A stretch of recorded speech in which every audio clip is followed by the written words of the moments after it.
Hi friends, welcome to Ramyanand vlogs. ಎಲ್ಲರೂ ಹೇಗಿದ್ದೀರಾ? ನಾವು ಕೂಡ ತುಂಬ ಚೆನ್ನಾಗಿದ್ದೀವಿ. ನೀವು ಕೂಡ ಚೆನ್ನಾಗಿದ್ದೀರಾ ಅಂತ ನಾನು ಅಂದ್ಕೊಳ್ತೀನಿ. ಸೊ ಯಾರೆಲ್ಲ ಫಸ್ಟ್ ಟೈಮ್ ನನ್ನ ವಿಡಿಯೋ ನೋಡ್ತಾ ಇದ್ದೀರಾ, ಪ್ಲೀಸ್ ಸಬ್ಸ್ಕ್ರೈಬ್ ಮಾಡ್ಕೊಳ್ಳಿ. ಪಕ್ಕದಲ್ಲಿರೋ ಬೆಲ್ ಐಕನ್ ಕೂಡ ಕ್ಲಿಕ್ ಮಾಡಿ. ಹಾಗೆ ಯಾರೆಲ್ಲ ಸಬ್ಸ್ಕ್ರೈಬ್ ಮಾಡ್ಕೊಳ್ದೆ ನಮ್ಮ ವಿಡಿಯೋ ನೋಡ್ತಾ ಇದ್ದೀರಾ ಅವರು ಕೂಡ ಪ್ಲೀಸ್ ಸಬ್ಸ್ಕ್ರೈಬ್ ಮಾಡ್ಕೊಳ್ಳಿ. ನಾವಿವತ್ತು ಬಂದಿರೋದು ಝೂಡಿಯೋಗೆ. ಕಲೆಕ್ಷನ್ಸ್ ಎಲ್ಲ ಇತ್ತು. ಜಾನ್ 1st 31st ಕಲೆಕ್ಷನ್ಸ್ ಹಾಕಿದ್ರು, ಅಂದರೆ ಆಫರು ಆ ಥರ ಎಲ್ಲನೂ. ಬಟ್ ಏನಂದರೆ ನಮಗೆ ಈ ಆಫರ್ಗಳು ಅಂತ ಹೋದಾಗ ವರ್ಷ ಫುಲ್ಲೂ ಯಾವುದು ಸೇಲ್ ಆಗಿಲ್ಲ ಆ ಥರ ಪ್ರಾಡಕ್ಟ್ ಮಾತ್ರ ಹಾಕ್ತಾರೆ. ನಾನು ತುಂಬ ಅಬ್ಸರ್ವ್ ಮಾಡಿದ್ದೀನಿ. ಒಂದು ಡ್ರೆಸ್ ಕೂಡ ನಮಗೆ ಸಿಕ್ಕಿಲ್ಲ, ಯಾಕಂದರೆ ಎಲ್ಲನೂ ಡೀಪ್ ಇರೋವಂಥ ಬಟ್ಟೆಗಳೇ ಜಾಸ್ತಿ ಸಿಕ್ಕಿದ್ದು. ಸೊ ಇವಾಗ ನಾರ್ಮಲ್ಲಾಗೆ ಯಾರೂ ಡೀಪ್ ಇರೋ ಬಟ್ಟೆಗಳು ಹಾಕಲ್ಲ. ಬಟ್ ಕೆಲವ್ರು ಹಾಕ್ತಾರಿಲ್ಲ ಅಂತ ಅಲ್ಲ, ಬಟ್ ಎಲ್ಲರೂ ಡೀಪ್ ಇರೋ ಬಟ್ಟೆಗಳು ಹಾಕಲ್ಲ. ಸೊ ಹಂಗಾಗಿ ಎಷ್ಟು ಬಟ್ಟೆಗಳು ನಾನು 2-3 ಕಡೆ ಝೂಡಿಯೋಗೆ ಹೋಗಿ ನೋಡಿದ್ದೀನಿ, ಎಲ್ಲನೂ ಅದೇ ಥರ ಇತ್ತು.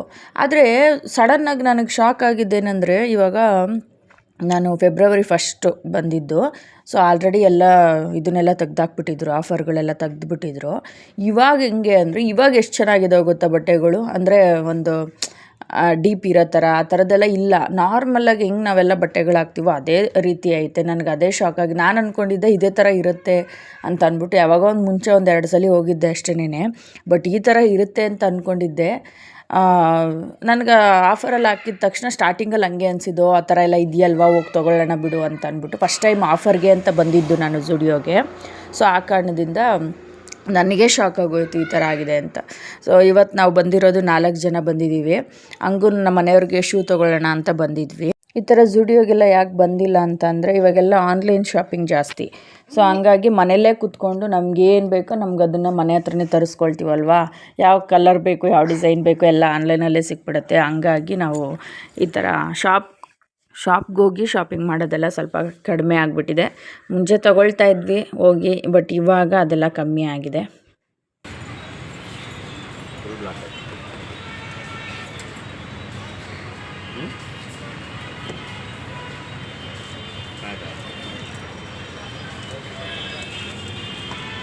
ಬಿಸಿಲಿಗೆ ಇನ್ನೇನು ಬ್ಲ್ಯಾಕ್ ಇಲ್ಲದೆ ಇನ್ನೇನು ಇರಬೇಕು.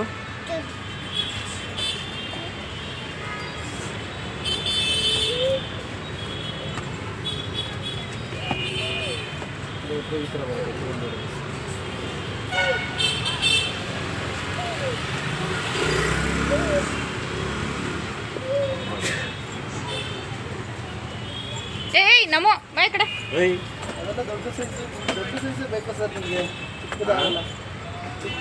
ದೊಡ್ಡ ಸೈಜೇ ಬೇಕು ನಿಮಗೆ.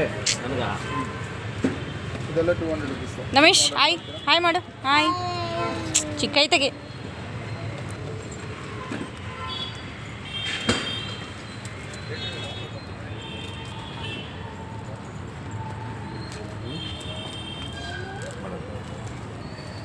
ರೌಂಡ್ ಬೇಡ, ಯಾವಾಗಲೂ ಹಾಕೋತಾರೆ ಸ್ವಲ್ಪ. ಹಾಂ ಹಾಕೋ. ರೌಂಡ್ ಯಾವಾಗಲೂ ಹಾಕೋತಿಯಲ್ಲ, ಅಟ್ಲೀಸ್ಟ್ ಒಂಚೂರು ಚೇಂಜ್ ಇರಲಿ ಅಂತ.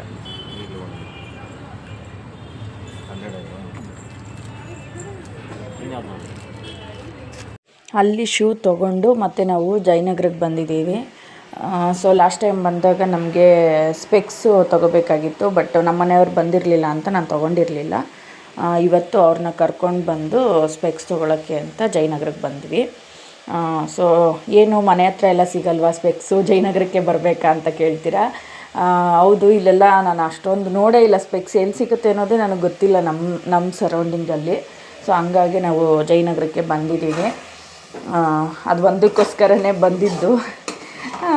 ಹಂಗೂ ಕೇಳಿದ್ರು ಇನ್ನೇನಾದರೂ ಬೇಕಾ ಅಂತ. ಇಲ್ಲಪ್ಪ ಎಲ್ಲ ತೊಗೊಂಡ್ಬಿಟ್ಟಿದ್ದೀನಿ, ಈಗ ಸದ್ಯಕ್ಕೆ ಇದು ಒಂದು ಬೇಕಾಗಿತ್ತು. ಸೊ ಹಂಗಾಗಿ ಬಂದ್ವಿ ಅಂತ ತೊಗೊಂಡು ಹೊರಟ್ವಿ.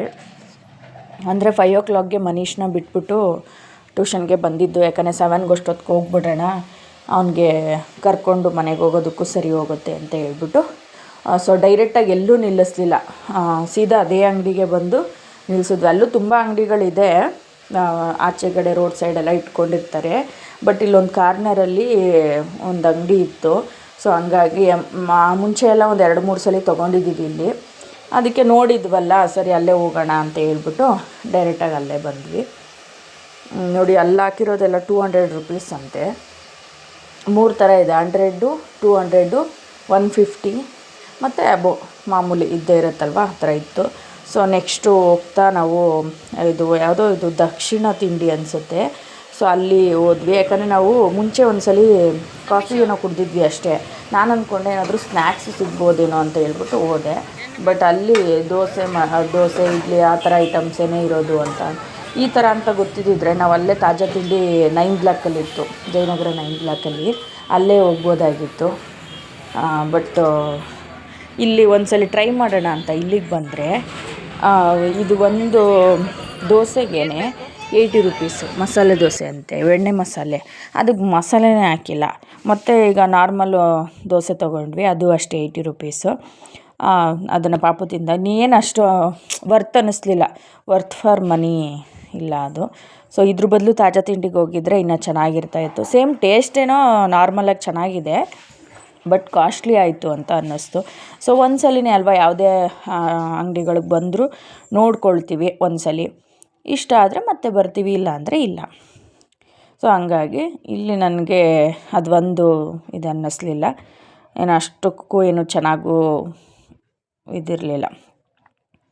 ಅಂದರೆ ಇದು ಮಸಾಲೆ ದೋಸೆ ಅದು ಒಂದು ಪರವಾಗಿಲ್ಲ, ಬಟ್ ಇನ್ನೊಂದು ಖಾಲಿ ದೋಸೆಯನ್ನು ತೊಗೊಂಡಿದ್ವಿ, ಅದಂತೂ ಒಂಥರ ಹಿಂಗೆ ಎತ್ತಿದ್ರೆ ದೋಸೆ ಬಿದ್ದೋಗ್ಬಿಡೋದು ಆ ಥರ ಇತ್ತು ಅದು.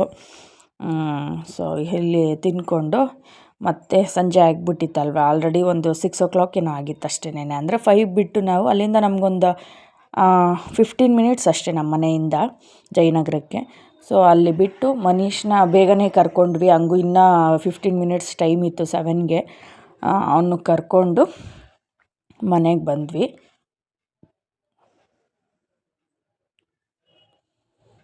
ಮತ್ತು ಇನ್ನೊಂದೇನೆಂದರೆ, ಈ ಗಾಡೀಲಿ ನಾವು ನಾರ್ಮಲ್ಲು ಬೇರೆ ಆ್ಯಕ್ಸಿಸ್ ತೊಗೊಂಡೋಗಿರಲಿಲ್ಲ, ಇದು ಎಲೆಕ್ಟ್ರಿಕ್ ಗಾಡಿ ತೊಗೊಂಡೋಗಿದ್ವಿ. ಅದ್ರಲ್ಲಿ ಕುತ್ಕೊಳ್ಳೋಕೆ ಜಾಗನೇ ಇರಲಿಲ್ಲ. ಅವನು ಎಲ್ಲಿ ಕುತ್ಕೊಳ್ಳೋದು ನಾನು ಅಂತ ನೋಡ್ತಿದ್ದಾನೆ. ಇದು ಗಾಡಿ ಏನಂದರೆ ಅಗಲ ಇದೆ ಸೀಟು, ಬಟ್ ಉದ್ದ ಇಲ್ಲ. ಅಂದರೆ ಇವಾಗ ಮನೇಲಿ ಒಂದು 4 ಜನ ಗಂಡ ಹೆಂಡ್ತಿ ಇಬ್ಬರು ಮಕ್ಕಳು ಅಂದರೂ ಕುತ್ಕೊಳ್ಳೋಕ್ಕಾಗಲ್ಲ ಈ ಗಾಡೀಲಿ. ಬರೀ ಒಂದು ಮಗು ಕುತ್ಕೋಬೋದೇನೋ ಅಷ್ಟೇನೆ. ಹಂಗೂ ಮುಂದೆಗಡೆ ಎಲ್ಲೋ ತೂರ್ಕೊಂಡು ಅದೇ ಸಣ್ಣ ಜಾಗದಲ್ಲಿ ಕುತ್ಕೊಂಡಾತ. ನಾವು ಅದಕ್ಕೇ ನಾವೆಲ್ಲರ 4 ಜನನೂ ಏನಾದರೂ ಆಚೆ ಹೋಗ್ಬೇಕಂದ್ರೆ ಮಾಮೂಲಿ ಇಲ್ಲೇ ಹತ್ರ ಏನಾದರೂ ಅಂದರೆ ಆ ಗಾಡಿ ತೊಗೊಂಡು ಹೋಗ್ಬಿಡ್ತೀವಿ. ಸೊ ಬಂದು ನಮ್ಮ ಮನೆಯವರು ಚಿಕನ್ ಏನೋ ತೊಗೊಬರಕ್ಕೆ ಹೋದರು. ಸೊ ಅದಕ್ಕೆ ನಾನು ಚಪಾತಿ ಇಟ್ಟು, ಅವ್ರು ಹೇಳಿದ್ರು ಮುದ್ದೆ ಮಾಡ್ತೀನಿ ಅಂದೆ, ಬೇಡ ಚಪಾತಿ ಮಾಡು ಅಂತ ಅಂದರು. ಸೊ ಹಂಗಾಗಿ ಚಪಾತಿ ಹಿಟ್ಟು ಕಲಸಿ ಅಡುಗೆ ಮಾಡಿದ್ದಾಯಿತು.